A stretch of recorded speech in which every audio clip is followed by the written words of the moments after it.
eran años muy violentos, porque eran los años del terrorismo. Los años 80 el terrorismo estaba todavía muy vivo en el Perú, y había, digamos, esa sensación de que el terrorismo crecía, que la legalidad retrocedía, ¿no? que podía llegar a pasar cualquier cosa. Y desde el punto de vista político lo que había era un populismo muy arraigado, ¿no? Son los años del primer gobierno de Alan García, que son años populistas.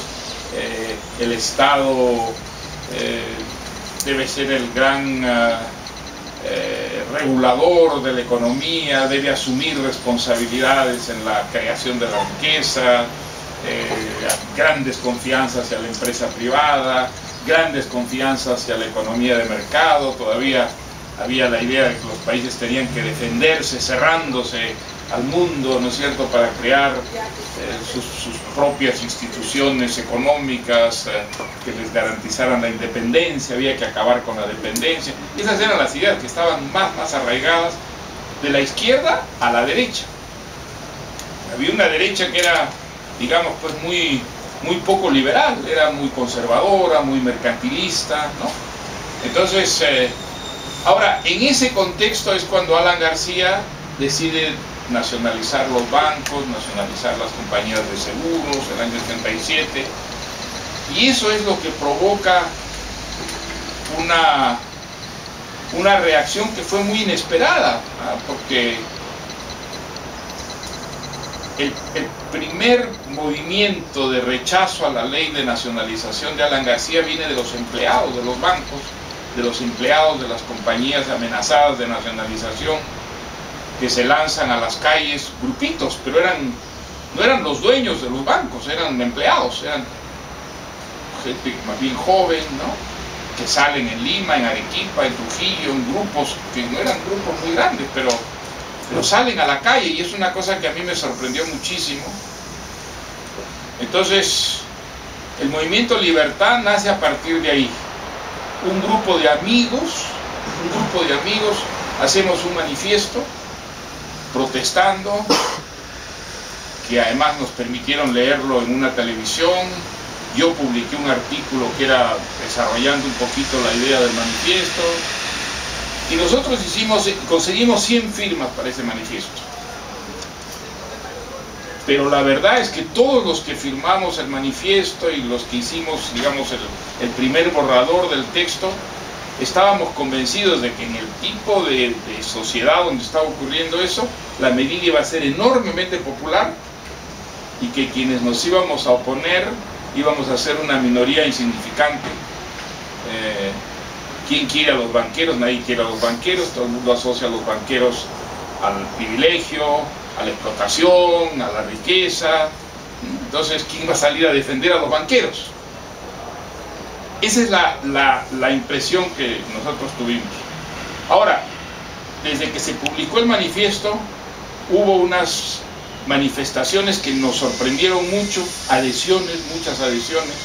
Se publicaron, ya no me acuerdo cuántos, pero en los periódicos empezaron a aparecer textos suscritos a veces por centenares de personas apoyando, digamos, el manifiesto inicial nuestro. Y en ese clima se nos ocurrió convocar una manifestación en la Plaza San Martín. Y la manifestación pues fue un éxito.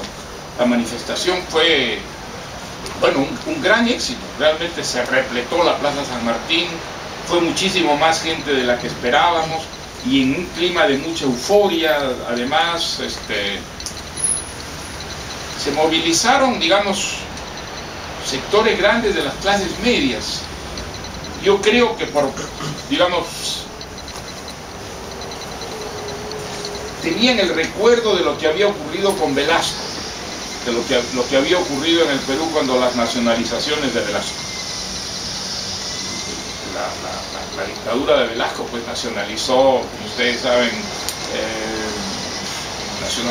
bueno, grandes sectores de la economía, empezando por las tierras, las industrias de harina de pescado, y fue tal desastre, digamos, incluso reformas que eran necesarias, que se esperaban, reformas en el régimen agrario del Perú, pero todo estuvo tan espantosamente mal hecho, con un criterio colectivista, con un criterio más bien socializante, y todo eso trajo un desbarajuste económico espantoso, y trajo además mucha corrupción, y bueno, consecuencias económicas pues, que fueron catastróficas para el Perú.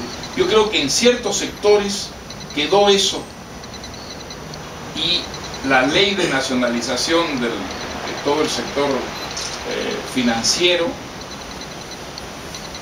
hizo que mucha gente se movilizara. El hecho es que se movilizó muchísima gente y la manifestación de la Plaza San Martín fue realmente un éxito, y creo que por primera vez, de una manera masiva se defendió la empresa privada, se atacó las empresas nacionalizadas, se atacó la idea de que el Estado fuera un Estado empresario, se defendió la economía de mercado, se atacó de una manera muy explícita, muy clara, sin complejos de inferioridad, en nombre de la justicia, en nombre de la libertad, en nombre de la democracia, el colectivismo, el estatismo. Y eso, pues, ante una manifestación enorme, digamos. Entonces, como esta manifestación tuvo muchísimo éxito, decidimos hacer manifestaciones en provincias. Hicimos dos, hicimos una en Arequipa. La de la Plaza San Martín fue pacífica, no pasó nada. La de Arequipa fue un poco violenta y nos mandaron, los apristas mandaron, y Patria Roja mandaron matones. Pero a pesar de los incidentes, la manifestación funcionó, llenó la Plaza de Armas también en Arequipa, y luego hicimos otra en Piura, que también fue bastante exitosa. Y entonces, en ese clima, luego de esas manifestaciones y cuando la movilización contra la nacionalización, pues bueno, cobró mucha amplitud, es que surgió la idea del Movimiento Libertad. Eso nadie lo había planeado con anticipación, ni muchísimo menos. Y entonces, así fue. Y básicamente la idea de crear un movimiento que siguiera defendiendo una opción liberal para el Perú.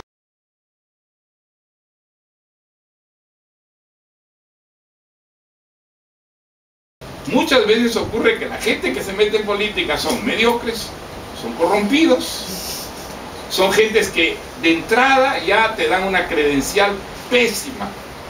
Bueno, eso nos pasó, y eso les pasa a todos los partidos políticos sin excepción, todos. Entonces, hay el gran problema de que el caso de ustedes es muy excepcional que gente joven, con, digamos, carreras universitarias, tenga ese idealismo de decir, bueno, vamos a trabajar por la cosa cívica, por la cosa pública. Generalmente no ocurre eso. Generalmente los muchachos más preparados y todo eso, pues van a hacer carreras que les den éxito económico, que les den éxito social, y la política es algo que ven con espanto, con asco o con indiferencia en el mejor de los casos. Entonces, ¿qué nos pasó con el Movimiento Libertad? Nos pasó eso, hubo mucha gente magnífica, gente espléndida, pero se metieron también una serie de vivos, una serie de sinvergüenzas, y entonces en muchos sitios el Movimiento Libertad no pudo prosperar porque las imágenes que tenía eran pésimas, ¿no? Entonces, aunque yo estoy muy reconocido a muchísima gente del Movimiento Libertad porque fue gente formidable, creo que llegamos a tener una representación parlamentaria que no era muy grande, pero sí era buena, era muy buena en general, ¿no? También tuvo muchos traidores.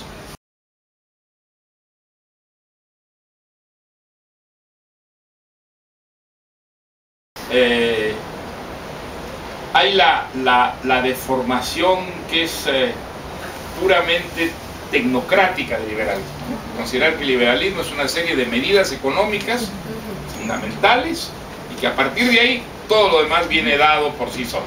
Bueno, esa es una gran aberración que desgraciadamente ha hecho muchísimo daño al liberalismo, porque hay muchos economistas, sobre todo, que se consideran liberales y que tienen esa visión del liberalismo, ¿no es verdad? Entonces, eso no es el liberalismo. El liberalismo nunca ha creído que la economía lo es todo. Eso lo creen los marxistas. Los liberales no creen eso. Los liberales creen que son las ideas las que hacen funcionar a una sociedad, ¿no es cierto? Que las ideas no son separables de valores, que los valores tienen una función muy importante en la vida cívica. Y entonces el liberalismo es digamos, un abanico de principios que deben adaptarse a la realidad y no tratar de adaptar la realidad, porque es donde se produce esa especie de enfrentamiento que en muchos casos ha hecho fracasar a tantos movimientos liberales, a tantos gobiernos liberales, a tantas reformas liberales.